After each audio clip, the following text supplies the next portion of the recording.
Hello YouTube and welcome to channel Bella, and today I'm discussing episode 8 of His Dark Materials, Betrayal, and it is a complete and total betrayal. One point I would like to point out, there is a huge strong reason why Lyra gets given Silvertongue as a name, because after this she no longer is known as Lyra Belacqua. She's known as Lyra Silvertongue, particularly in the Book of the Dust, because that's the name that she chooses to go by, is Silvertongue trilogy, which is a whole different. That's the second book in Book of the Dust. I will try and keep it focused just on this, but because the Book of the Dust, the third book, is coming out soon, it really does have impact on this particular betrayal. We all knew that this was coming, the people that have followed the books. It is really, really difficult. It's one of the reasons why the Golden Compass movie died a huge death, because you cannot have a children's film or a film that is perceived to be aimed at children, even though it's really a young adult plus movie, have a death of the child as an ending. It's just a no-no, particularly in children's literature. It's one of the reasons why the Book of the Dust trilogy, which happens also before and after His Dark Materials by Philip Pullman, is publishers basically said this is young adult stuff, because some of the stuff in it is incredibly sexual. There's sexual harassment and various other things, and Lyra in the second one is 21. In the first one she's a little baby, but it gets very, very, very dark very, very quickly. Back to this episode. Why am I talking about the Book of the Dust? What has that got to do? What's the Book of the Dust trilogy got to do with this Dark Materials trilogy at all? We should just be focusing on that. Quite rightly so. CGI was excellent. Oh, it was heartbreakingly sad. And unfortunately, because they had built up and strengthened and developed Roger's character even more, I was just like, oh, this is just going to be painful for any 9-year-olds that watch this. My mum, when I originally told her that the Dark Materials was aimed at children, she looked at me, but she was like, but Miriam, it's on late on a Sunday night at 8 o'clock. And I was like, yes, that's only because people have realised what this actually is. It is an atheist fantasy that's very much written in the same vein as Narnia was a Christian fantasy. Well, this is the atheist version.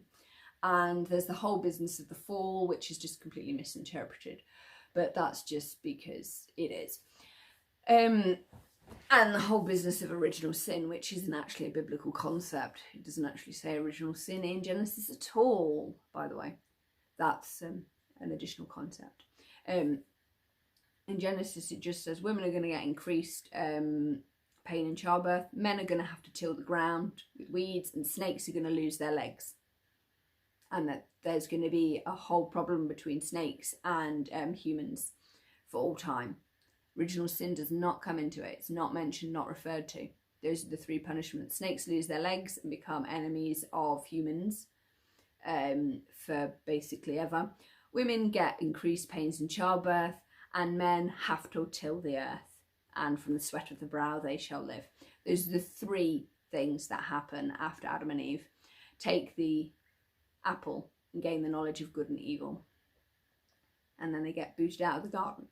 Voila, that's that. What on earth has that got to do with this betrayal? And it's a significant betrayal, because all the way through, from Lee Scoresby, which is a father substitute for Lyra, Eric Bernison the bear is another father substitute for Lyra. Her father has been particularly bad at dadding. He even put her to bed back to front. He is not an emotive, sentimental person. He's a rational man who has chosen to accept Lyra as his daughter when it chooses him. So basically she's suffering from emotional neglect and abuse from her uncle. When he was her uncle, he could cope. Now she knows that he's her father, it's different. Yes, he has always protected her, as a father should do, but he hasn't done any dadding. It's quite interesting because Marissa Coulter, who is her mother, actually wants to do some hands-on mummying, but her hands-on mummying is a bit questionable, because I question Marissa's own mother's ability to do the mummying, and it's too late now. She's too big. If Marissa had got hold of her when she was 5, she would have been able to do the moulding. She wants to do all the moulding that you should have done when she was much smaller. She can't, because Lord Asriel just let her do whatever. I mean, yes, he had her at Jordan College where there were lessons, but there wasn't any active parenting. So Lord Asriel has basically, she will discover herself through her experiences, which is very, very new and novel, but it lacks parenting, because if Lyra basically fell off the roof, it would have been Asriel's neck held up in court, because he was her legal guardian. Never mind, Jordan College was just providing sanctuary. They would have just gone, we were just providing sanctuary. It was Lord Asriel's responsibility to do the parenting. And that's what would have happened. Anyway, digressing. So you do and you don't. His angry reaction when she comes through the door, through episode 7, Fight to the Death, is quite interesting in itself, because it is in its own way, that is his fathering instinct coming out, because he's like, no, I didn't send for you, you can't be here, because he thinks that he's going to kill her with the cutting thing. And it's interesting that Asriel has hope to get Marissa back when he learns that from Lyra that she stopped her being cut. And even though Asriel was like, oh, I'm sorry you had to experience that, he still is, he's like an emotionally stunted man, unfortunately. He really is. His research is all consuming. So his relationships towards his family is so dodgy. He adores Marissa. He wants Marissa to come with her, but for 2 things. 1, to help him with his research, because he knows that she enjoys research and she would be good at it. And 2, to please and to make him happy, because he's emotionally stunted. He doesn't have that. The whole Lyra thing, yes, he recognises that it was an extraordinary. You came through something extraordinary. I have a great relationship with your mum when we actually get along, and when we aren't fighting the magisterium, we could be this really great happy family. It would be wonderful, because I think that's what both of them want but can't. It's just so bizarre, so bizarre. Did you notice how their demons interacted as well? That was interesting. So you got like this little monkey nuzzling this snow leopard who just like, oh, please. But it also shows you that Lord Asriel and Mrs. Coulter are pretty much the same thing. And it's interesting what he says to her. He says, you can lie about the oblation board, you can lie about this, but don't lie about what you are to yourself. You want ambition, you want this. Yes, you may have repressed your soul and your instincts, but I know the true you. Oh, if only she would have gone, except she's not, because she's got a cover for him. Because that's something that Asriel doesn't get, and poor Roger was just in the way. It is awful, absolutely awful. It is a huge betrayal, because Lyra thought that she had a relationship with him, and she did when he was her uncle. They had a working relationship that Lord Asriel could cope with. As a father, he can't do the dadding. He really, really can't. He doesn't understand it, doesn't want it. He needs Marissa to help him with that bit, because weirdly enough, Marissa can do the mumming, but it's too late. They've created her too independent, and she will not yield to them. Even if they did get together and did try and parent her, Lyra would resist, because it's too late for that. She's too old. And Lord Asriel knows it. It's too late. So it's interesting in many ways. Roger, I felt, actually was given a good send-off, as send-offs go, but it was a bit sentimental, and that kind of jarred with the whole His Dark Materials. But at least you didn't have that poor unfortunate line, because in the Golden Compass, the film, when Lyra and Roger are in the sky, or in the air and all, with Lee Scoresby and Hester, Lyra asks the alethiometer if she's helping Lord Asriel, and it says, yes, I'm bringing him what he needs. And we all know that that's a reference to Roger. We didn't get that in this one. They didn't do that. They cut that out, and that was a shame. And a lot of the mystery has been taken out of his Dark Materials purely because in the books you don't find out that Mrs. Coulter and Lord Asriel are Lyra's parents at this stage. You find that out much later. You get loads of hints in the second book. And then in the third book, this all tumbles out. The mystery continues. But to make this acceptable and to get that important 12A certificate, which it does actually need, you need to introduce these concepts sooner, because then you're making your audience feel safe. It's like, oh, she'll be fine because she's her dad and they would never let that happen. Oh, it's fine. Mrs. Coulter will save her because she's a mum. So you've got that parental safety net for Lyra.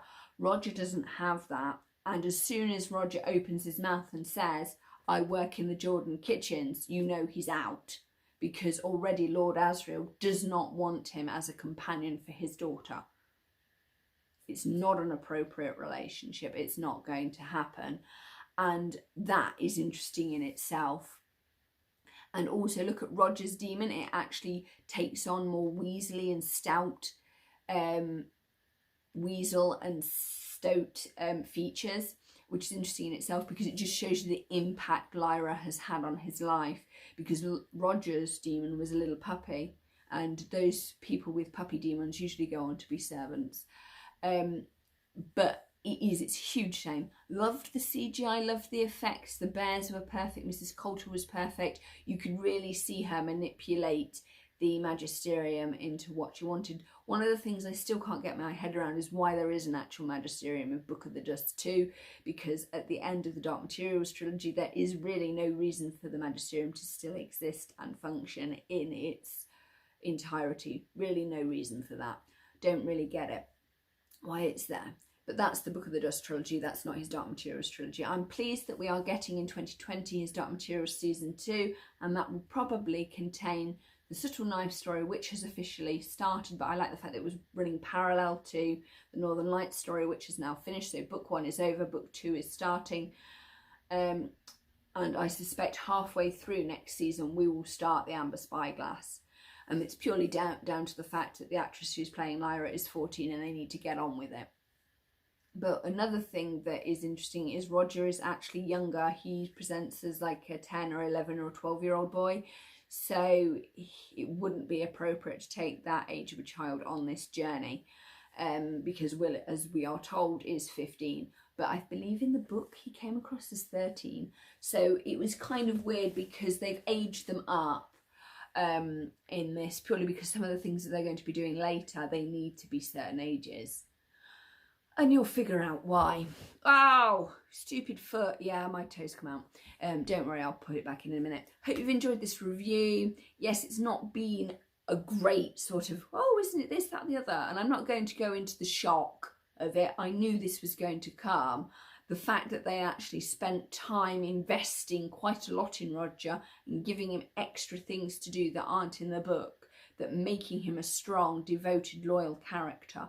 It's a real shame, and I hope that book 3, the Book of the Dust trilogy, does not kick Roger in the teeth, because Roger as a character is one hell of a character who is loyal, devoted and absolutely charming. And as soon as you see him in Lyra's Oxford at Jordan College in episode 1, you have that lovely scene in the crypt where Lyra is pretending to be dead, and you get that really, really frightened Roger. And that is interesting in itself because that hints at something that's going to come along later. We will see Roger again, though not living. I'm just putting that out there. He is an important character. Do not underestimate his importance to the whole of his Dark Materials. We will see him again. His death is the most tragic thing that has ever been written in children or young adult literature, even though it shouldn't actually be in young adult or children's literature, but that's where it's classed, because the first book, his Golden Compass, was seen as a children's adventure story, quite rightly so, because I mean there's talking bears, and who wants to hang out with talking bears that can fight and you can ride on their backs? And that, unfortunately, the fantasy packaging of Northern Lights and Golden Compass confused a lot of people, because when it comes to the Subtle Knife, it's set in gritty, earthy earth. That's why they've quite cleverly in the series had the two stories run parallel. And I know it's been jarring to go from riding a bear with young Roger and Lyra, to then hanging out with Will, who's trying to like duck and dive out of alleyways from police. It is jarring, and it will get more jarring because we're going to go on a huge adventure and see lots of different things. I'm looking forward to having Lyra and Will meet. I think that's going to be good. I'm liking the actor that they've got for Will. It is going to be an interesting journey, and I think it's going to be great to see that relationship come forward. I'm loving the scene where you have Lyra hold Pan as they walk through. Love the CGI. It was so good. The emotions between the adults, between Mrs. Coulter and Lord Asriel, it was real, it was palpable, and you could see actually the fact that she was psyching herself up. She had her demon there and she was squeezing its neck, because it's sort of like self-abuse of the soul, but also stealing her own self. It'd be really interesting to actually meet Marissa's mother and to talk with her, because I think there's a lot of Lyra in Marissa.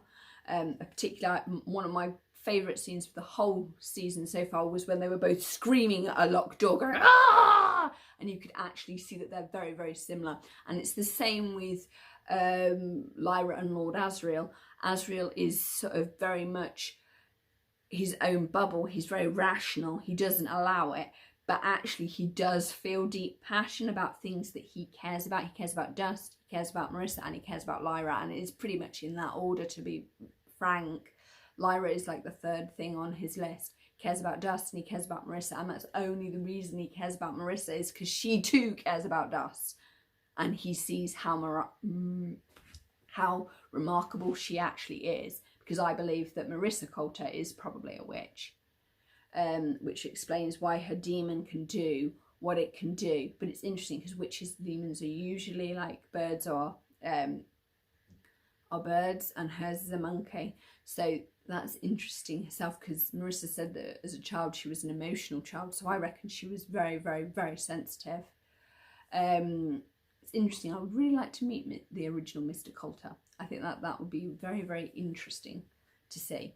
Anyway, but now we've had all that explained by Billy Costa's Ma, we're not going to see that. You never know, we might get those flashbacks. I'm really looking forward to the series. I thought it was really well done. It brought up some interesting concepts. I mean, we didn't get the backlash that we did one Christmas time when the BBC put on Harry Potter and the Philosopher's Stone, or Sorcerer's Stone in America, on Christmas Day, and people were like, oh, we're not sure we should be watching this, when actually Harry Potter is far more a Christian allegory than His Dark Materials. They put that on Sunday nights and no one bats an eyelid in the UK, and it's atheism wrapped up in a fantasy package. But it's interesting because it introduces some people, because a lot of the UK is unchurched, and by unchurched we have people that go through the cultural motions of Christianity but don't actually have the religious belief. And there's a lot of that, hatches, matches and dispatches. So we go to funerals, we go to christenings, we go to weddings, but we don't actually understand the ceremony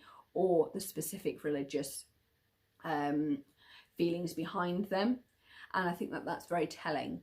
And it's quite interesting, as atheism has become more popular, it's actually, there's been some atheists that said, hang on, we've got to put something in place for hatches, matches and dispatches. How are we going to mark these rites of passage? So the rise of humanist ceremonies have come along to sort of have humanist funerals that celebrate the life a person has had, have humanist christenings, which basically, oh, you've had a baby, this is going to be great, and we wish good things for this baby. Or you're getting married, or you are having a civil partnership. And that's great. How can we celebrate and acknowledge this milestone in your life without any religious influence? And that's quite interesting as well, because if you have purely atheist society, you then destroy the fabric, because there's no glue, because there's three unfortunate questions. What do we do to celebrate a new person being made and being born? What do we do with corpses, and how do we celebrate that corpse's life? And 3, how do we celebrate this couple wanting to be officially seen as a couple ready to have offspring if they choose to have them? And that's interesting in itself. And all of these things are dealt with in His Dark Materials. It is quite interesting, because Lyra originally was supposed to be put in a convent because of the fact that Marissa and Lord Asriel were not married and the magisterium stepped in, Lord Asriel, because he's a powerful man, he's a lord in this world and he's a scholar, took his daughter and placed her in a college under scholastic sanctuary because he could, which is an interesting concept because I don't think many people were aware of the concept of scholastic sanctuary, which is sanctuary that scholars have. It's not literally, you can't actually have sanctuary for a person, but you can have sanctuary of ideas where ideas can be debated in an open forum and explored. They just can't be made public, and that's something that a lot of academics and obviously Philip Pullman as an Oxford Don will be aware of, that all ideas are valid but some ideas are the main providing ideas that set up society, for if you remove them the whole pyramid collapses. Splat. It's interesting how religion is used and abused by those in power. That's organised religion. I'm not talking about spirituality. That's something completely different to it. It's interesting. Anyway, that's enough of me babbling on. As you can see, His Dark Materials opens up all sorts of interesting debates, particularly around Christmas and what is not culturally known. Within the UK, during December, it's the one time where people actually actively go to church, because the age range for regular church attendance in the UK tends to be sort of 50 plus and older people that regularly go. Younger people don't. But what happens at Christmas time within the UK, it doesn't matter which church it is, whether it be Protestant, Methodist, Church of Latter-day Saints, whatever, people will attend more because it fits into their traditions of what they do at Christmas. Everybody likes to go and sing some Christmas carols at the local church because it makes them feel warm fuzzies or something. And that is interesting, and that sums up like the UK as a whole. That's what we like to do. And it's interesting that a lot of primary schools will put on nativity plays as well because people like to see them. Because I mean, who likes to be the donkey or the lobster? Yeah, some places have the lobster and the octopus in the stable. You've got to give parts to everybody, and I'm sure Jesus would love an octopus. I mean, he's a fisherman, so woohoo. Anyway, moving swiftly away, I hope you've enjoyed this review. I really enjoyed this series. I thought it was really well made, really well thought out, and they actually solved some of the problems that the book has. Reading the book, it is more mysterious because you don't know things, but obviously TV is a visual medium, and to make younger viewers feel safe, they needed to know certain information about Mrs. Coulter and Lord Asriel. I mean, it does ruin certain things later on, but actually it provides more drama, because if Lyra knows these things earlier, you can have far more dramatic scenes with Lord Asriel and Mrs. Coulter and make them squirm more. So you really give those adults something to squirm about, and you create that awkward or caught out, and it actually gives Lyra more power going forward for what she's got to do. I think it's going to be interesting to see series 2. Hope you've enjoyed this review. Please like, comment and subscribe. Do not forget Roger. He is an incredibly important character to the whole series. Just because he's not in books 1 and 3 as a living, breathing person doesn't mean that the effect of his death is not important. It is hugely important, because you basically had Lord Asriel for the whole of book 1 you thought was a good guy, when in fact no, he's exactly like Mrs. Coulter. He would have cut more children to achieve his goal. He would have damaged children, because that at the end of the day is really, really, really selfish and really, really inhumane to do. Yes, Mrs. Coulter was far more open and honest with Lyra about it than Lord Asriel was. So in a way you can actually say actually Mrs. Coulter is a better character, because she actually doesn't hide what she is. Lord Asriel has from her, and we can argue various reasons why, whether he wanted to protect her or not, because she's a child. Mrs. Coulter didn't. From the knowledge, she did protect her from the procedure, but it is crazy. Because I mean, it's interesting because Lord Asriel didn't berate Mrs. Coulter for nearly severing their child's demon or soul from her, or spirit, because that's in essence what those animals are. You know, it really is questionable. Her parents are not pleasant, and they are very, very, very selfish human beings. Anyway, enough about that. Please like, comment and subscribe. Do check out season 2 of His Dark Materials, made by BBC and HBO. I think it is finally getting the treatment that it deserves, because it is a seminal work and it deserves people to re-look at it. And it's quite interesting because adults who haven't read the books are discovering it and going, oh, it's really good. Where is it from? And I'm like, from the children's literature section. And they've just gone, what? What on earth is it doing there? It should be in the young adult section. Don't worry, from book 2 it was firmly put in there. It was classed as a scholastic point. But this was before young adult literature was a thing, because remember, it came out in 1995, 96. So it has that with it. I think it's going to be interesting to see how Book of the Dust goes with it. Please like, comment and subscribe. And I'm sorry that this review has taken so long. Finally, I'm ending it. Bye-bye. But there's just so much to talk about with His Dark Materials. Really is, from religion, from atheism, to how religion controls us culturally, to all sorts of different things. It is a fascinating story. I'm just disappointed there aren't live armoured bears that wear their soul as armour. That's another point. At some point, Eric Bernstein was wearing armour, some point he wasn't. And either the armour is his soul, so he's going to put it on. If I'm going into battle, I want my soul armour on. I'm just saying. Hence why getting a demon for bears is ridiculous, because their armour is their soul. Anyway, wonderful stuff.